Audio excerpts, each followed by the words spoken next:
Captain Li Huan felt the familiar hum of the ship's engines beneath his feet as he walked through the corridors of the UES horizon. 8 months in deep space had made this exploration vessel feel like home. The crew moved with practiced efficiency, their daily routines mapping unknown star systems for Earth's growing colonial empire. The bridge was quiet, except for the soft beeping of instruments and the whispered conversations between officers.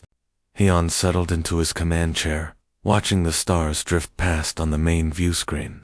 The Kepler 442 system stretched out before them, 3 planets orbiting a yellow sun, much like Earth's own. Park Gina looked up from her navigation console, her dark eyes reflecting the blue glow of her displays. She had been with the Horizon since its launch, and he entrusted her instincts completely. When she frowned at her readings, he paid attention. "Captain, I'm picking up something unusual. On the 3rd moon of the outer planet," she said, her fingers moving quickly across the sensor controls. "These readings don't match any natural formations." Heon leaned forward in his chair. "What kind of readings?" "Metal structures, sir. Large ones. They look like mining equipment, but the scale is massive, much bigger than anything we build." The bridge fell silent. In 8 months of exploration, they had found plenty of habitable worlds, ancient ruins, and even some primitive life forms, but they had never encountered active alien technology. Kim Day, the ship's communications specialist, suddenly straightened at his station. His face went pale as he stared at his instruments. "Captain, we're receiving a transmission. It's coming from those structures on the moon." "Put it on screen," Heian ordered, standing from his chair. The main view screen flickered and changed.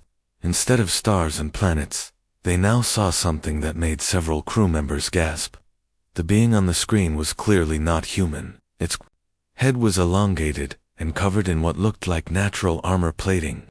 Multiple eyes glowed with an unsettling blue light, and when it spoke, its voice carried the weight of absolute authority. "Primitive species," the creature said, in accented but clear English. "You have entered Dominion space without permission. Tell us who you are." Heian straightened his uniform and stepped forward. Years of diplomatic training took over, even as his heart pounded. "I am Captain Li Yun of the United Earthship Horizon. We are explorers from the planet Earth. We come in peace, hoping to make contact with other intelligent life." The alien's multiple eyes seemed to study him with predatory interest. "Earth, yes, we know of your kind. I am Warden Prime Vec of the 12th Dominion Fleet. Your people have been spreading through space like a disease. You now stand in territory that belongs to the Dominion, claimed long before your species learned to leave your home world." "We had no knowledge of your territorial claims," Hyun replied carefully. "We would be happy to discuss boundaries and establish proper diplomatic relations between our peoples." The alien made a sound that might have been laughter, but held no warmth. "There will be no discussion. The Dominion has ruled this galaxy for thousands of years. 12 species serve under our banner, controlling 10,000 star systems. You will remove all human presence from this sector within 30 of your days, or we will remove you by force." From his engineering station, Choi Minho whispered urgently, "Captain, their ship is enormous. I'm detecting weapon systems that our computers can't even identify. The power readings are off the charts." Hyun kept his face calm, though inside he felt a chill of fear. "Warden Prime, humanity has established colonies throughout this region. Millions of people have made these worlds their homes. We cannot simply abandon them." The alien's expression shifted, and Heian realized with horror that it was smiling. "Millions. How amusing. The Dominion has relocated billions of beings before you, Captain. Some went willingly, others did not. The choice is yours. Withdraw peacefully, or be driven out by our fleets." The transmission ended abruptly, leaving the bridge in stunned silence. Lieutenant Bei Su was the first to speak, her voice shaking slightly. "Captain, long-range sensors are detecting massive ship movements throughout the sector. Hundreds of vessels, all heading toward human colonies. They're mobilizing their entire fleet. Yoon stared at the blank screen for a long moment, his mind racing through possibilities. None of them were good. Finally, he activated the ship-wide communication system. All hands, this is the captain. We are setting course for Earth at maximum speed. I need all departments to prepare detailed reports on everything we've observed. Here, and someone get me a priority channel to Fleet Command. They need to know what's coming. As the horizon turned toward home, its engines burning at full power, the crew worked with desperate efficiency. They had come to the stars, seeking knowledge and new worlds for humanity. Instead, they had found an enemy that viewed them as nothing, more than insects to be swept aside. Behind them, alien ships began moving through the darkness, carrying weapons and warriors toward unsuspecting human colonies. The peaceful age of exploration was ending. The war for humanity's survival was about to begin. Admiral Song Quan pressed his palms against the cold metal table in the war room, staring at the red dots that marked dead colonies on the holographic map. Each dot represented millions of human lives now either dead or under alien control. The U's defiance shook slightly as another wave of refugees arrived from the outer systems, their ships damaged and their spirits broken. 3 weeks had passed since the Dominion ultimatum ended, and the alien response had been exactly as promised. Their massive ships, each one larger than Earth's biggest cities, had swept through human space like a cosmic plague. Orbital stations that took decades to build were destroyed in minutes. Defensive fleets that humanity thought were powerful were crushed without slowing the alien advance. Intelligence Officer Yoon Hana stood at her station, her face pale but her voice steady. She had been reporting casualties for days now, each number more devastating than the last. Admiral, we've lost contact with the Kepler colony. Long-range sensors show the orbital platforms are gone. Song felt his stomach clench. Kepler had been one of humanity's proudest achievements, a thriving world with 17 million colonists. What about the people? Underground shelters are still responding to emergency signals, Yoon replied. Most civilians made it to safety before the bombardment began, but the surface infrastructure is completely destroyed. The pattern was always the same. The Dominion fleets would arrive in overwhelming force, destroy all military targets and orbital facilities, then demand surrender. When humans refused, they would begin systematic bombardment of the surface. But they seemed to avoid targeting civilian shelters directly, as if they wanted the people alive for some purpose. Strategic analyst Nam Gi-wan looked up from her data screens, confusion clear on her face. Admiral, I'm seeing something odd in the tactical reports from our surviving ships. The Dominion forces are acting strangely. Song walked over to her station. How so? Nam pulled up a recording from the Battle of New Seoul, where Captain Oh-sung had made his final stand against impossible odds. The display showed Oh's destroyer, badly damaged and outnumbered 50-1, making one last desperate charge toward the alien flagship. Watch this, Nam said, pointing at the screen. Captain Oh decided to ram his ship directly into the Dominion command vessel. Song watched as the small human destroyer accelerated toward the massive alien dreadnought. The impact was barely visible against the enormous enemy ship, creating a small explosion that did no real damage. But what happened next surprised him. The entire Dominion fleet broke formation. Ships that had been moving in perfect coordination suddenly scattered in all directions, their weapons firing wildly at empty space. It took them several minutes to reorganize, precious time that allowed some human ships to escape. A ramming attack shouldn't have caused that kind of panic, Song observed. Their ship wasn't even seriously damaged. That's not the only incident, Yoon added, bringing up more reports on her screen. Commander Lim Nari has been leading hit-and-run attacks in the asteroid fields near Proxima. Small-scale raids that barely scratch their forces. But the aliens are responding by sending 3 times as many patrol ships to areas where they used to send 1.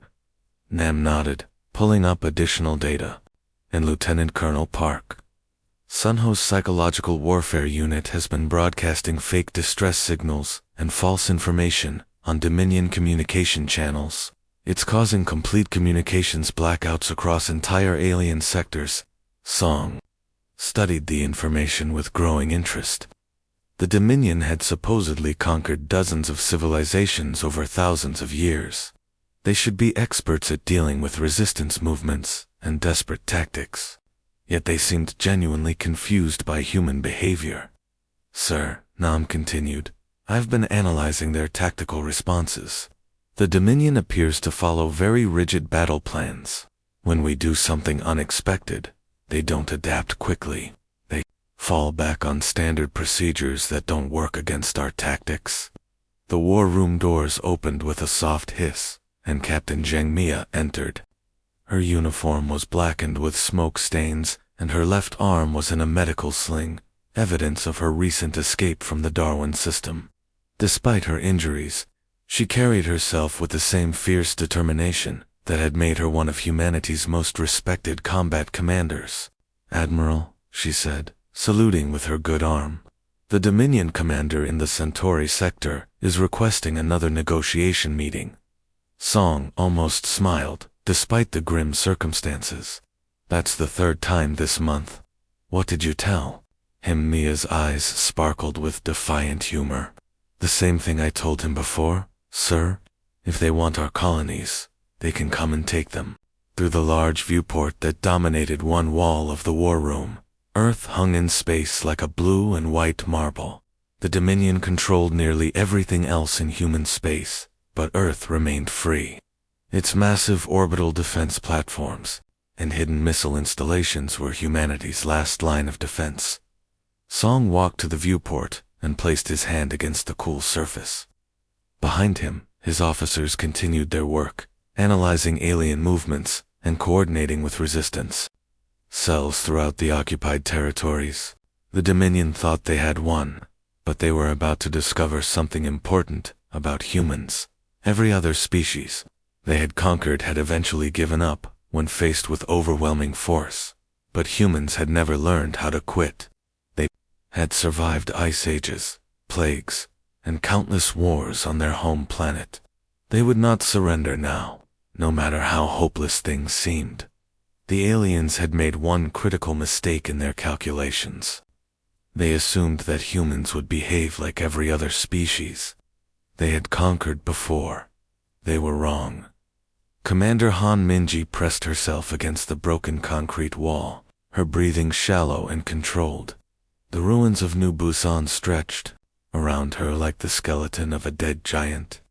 3 years ago, this had been a thriving colonial city with parks, shopping centers, and schools full of laughing children.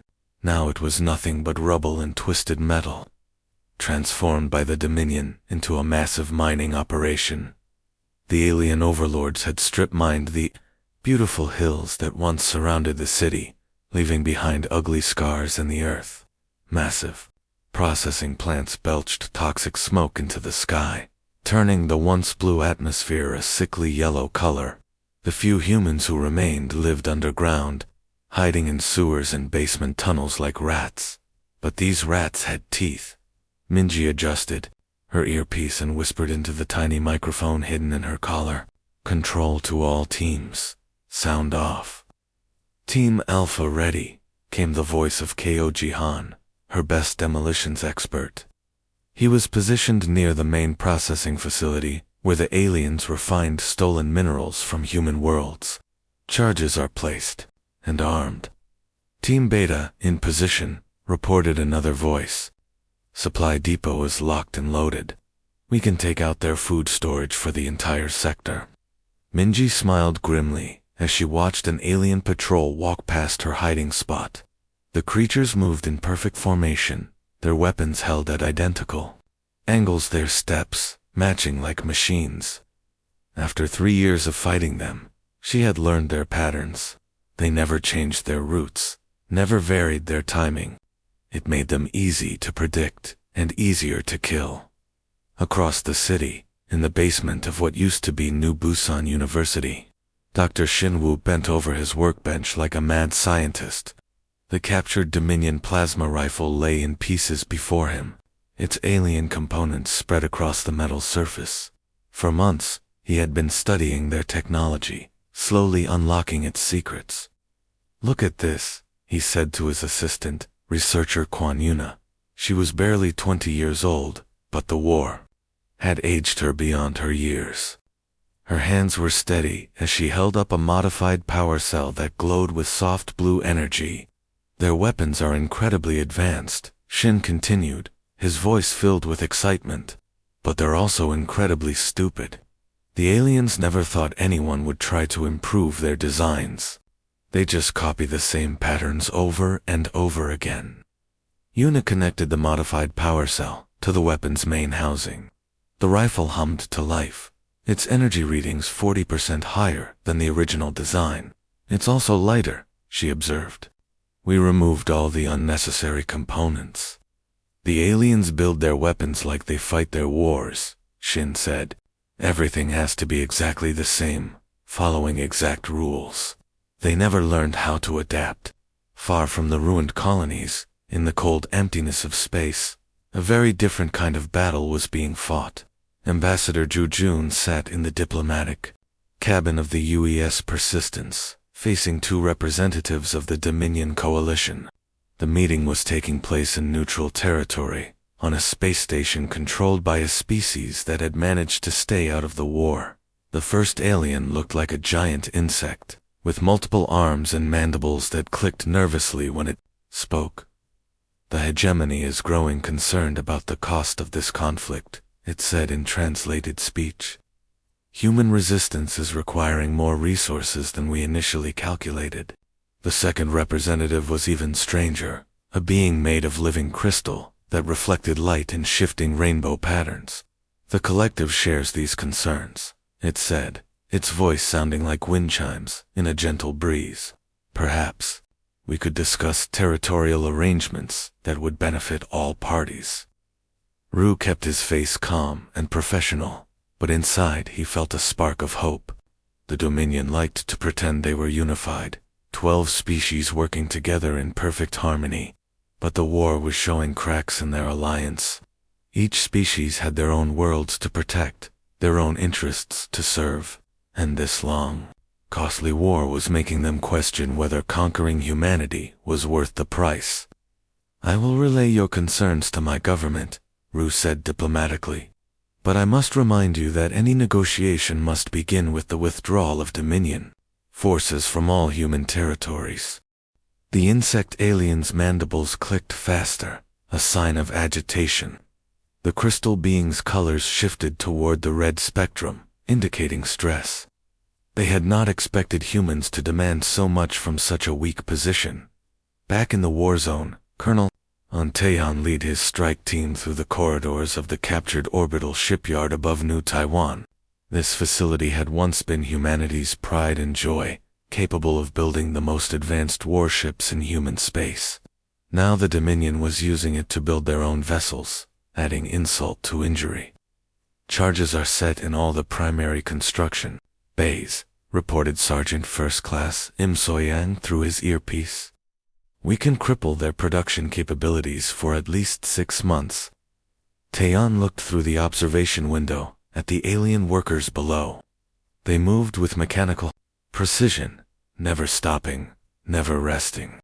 They built their ships the same way they fought their wars, following rigid patterns that never changed. "All teams, this is Phoenix Leader," he said into his communicator. "Execute on my mark. 3.2.1. Mark." The explosions lit up space like artificial stars, visible from the planet's surface far below. The carefully ordered construction bays became twisted wreckage in seconds. Months of alien work destroyed in minutes. As Taeyan and his team escaped in their stolen shuttle, he allowed himself a moment of satisfaction. Each small victory like this was a building block toward something larger. The Dominion had expected to crush humanity quickly and move on to their next conquest. Instead, they were learning a painful lesson about human nature. Sometimes the prey fights back. Sometimes the hunted becomes the hunter. Fleet Admiral Kang Doha walked slowly along the observation deck of the UES Retribution, looking out at the largest gathering of human warships in history. 5 years of desperate fighting had changed everything. The scattered survivors who once ran from Dominion fleets were now seasoned warriors. Their ships upgraded with captured alien technology, and their tactics refined through countless battles. The fleet stretched as far as she could see, hundreds of vessels of all sizes, from massive battleships to quick-strike fighters. Each ship carried crews who had learned to fight like no human generation before them. They had studied their enemies, stolen their secrets, and turned those secrets into weapons.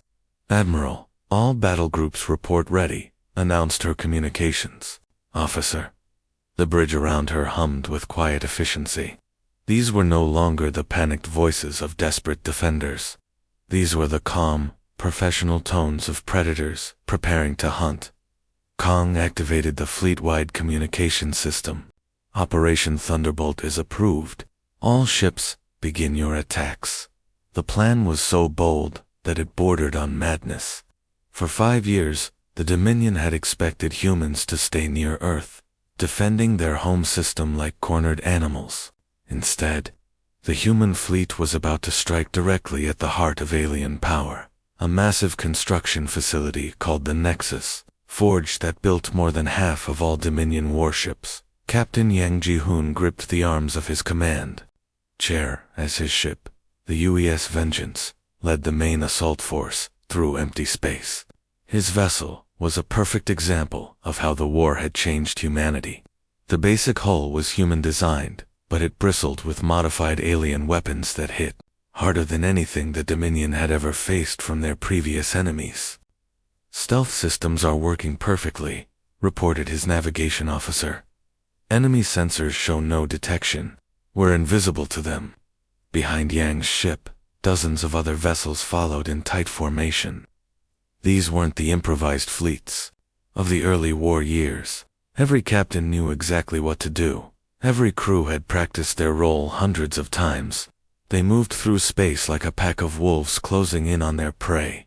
Far from the battlefield, Ambassador Zhu Jun sat in his office aboard the diplomatic vessel U.S. Persistence, reading reports that would have seemed impossible just months earlier. 3 entire species had withdrawn from the Dominion coalition, pulling their fleets back to defend their own territories rather than continue the costly war against humanity. "The hierarchy has signed formal non-aggression agreements," reported his deputy, Ambassador Lee Era. Her voice carried barely contained excitement. "They're abandoning their forward bases and returning to their home systems." Rue allowed himself a small smile. The Dominion's greatest strength had always been their unity. 12 different species working together under a single command structure. But that unity was breaking apart. Each species was beginning to ask why they should sacrifice their own ships and soldiers for a war that seemed to have no end. The real breakthrough had come from Chief Engineer Park Won-ho, working in a secret laboratory hidden in the asteroid belt around Earth. For months, he had been studying captured Dominion shield technology, trying to understand how their defensive systems worked. "It's actually quite simple once you understand the principle," he explained to Admiral Kang over a secure communication link. His voice was tired but triumphant. "Their shields are designed to stop energy beams and solid projectiles. They can absorb incredible amounts of direct punishment, but," Kong prompted, "but they never considered biological warfare. The shields are completely permeable to organic compounds. Our new virus can pass right through them as if they weren't there." The virus was a masterpiece of human scientific achievement. It targeted the specific brain chemistry of the Dominion Command species, causing temporary paralysis without permanent damage.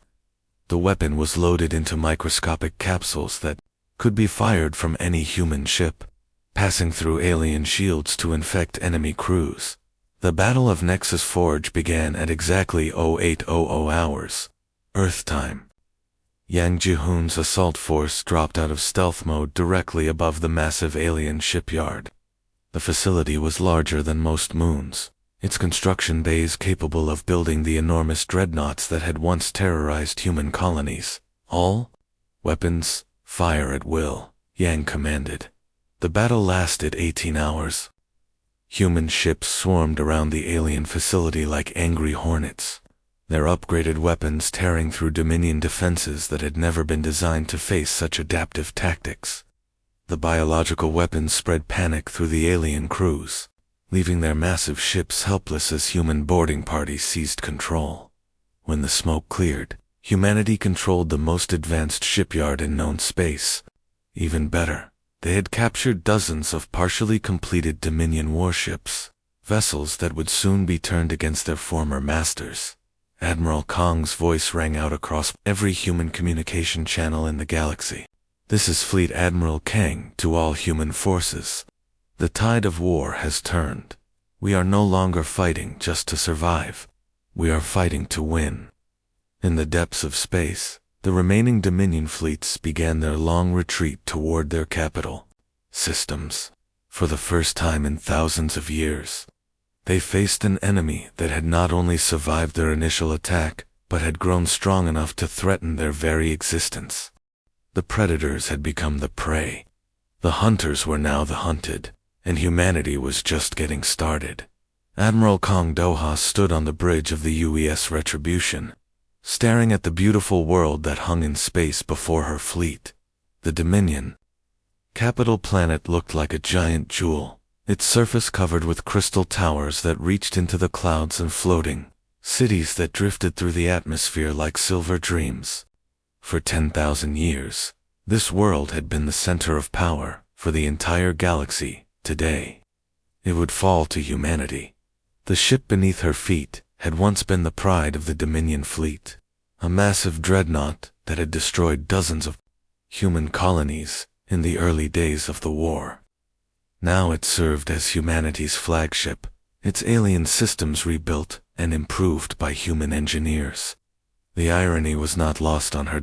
Around the Retribution, the largest fleet in human history waited in perfect formation. 7 years of desperate warfare had transformed humanity from scattered colonists into the most feared military force the galaxy had ever seen. Every ship in the fleet carried crews who had learned to fight with a ferocity that shocked their enemies. Communications Officer Moon Jisoo looked up from her station, her young face serious. "Admiral, we're receiving a transmission from the planet's surface. It's Warden Prime Vexter." Kong felt a cold smile cross her face. "Put him on screen." The main display flickered to life, showing the same alien who had delivered the ultimatum 7 years ago. But Vextar looked very different now.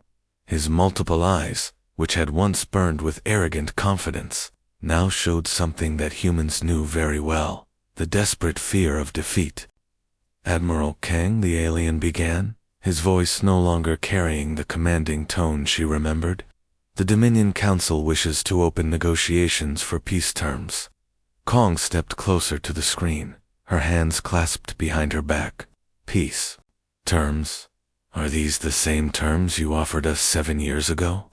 Withdraw to your home system within 30 days? Or face total annexation?" Vextar's chitinous plates seemed to shift color, darkening with what might have been embarrassment or fear. "Your species has proven to be more resourceful than our initial assessments indicated. Surely we can reach some form of mutual agreement."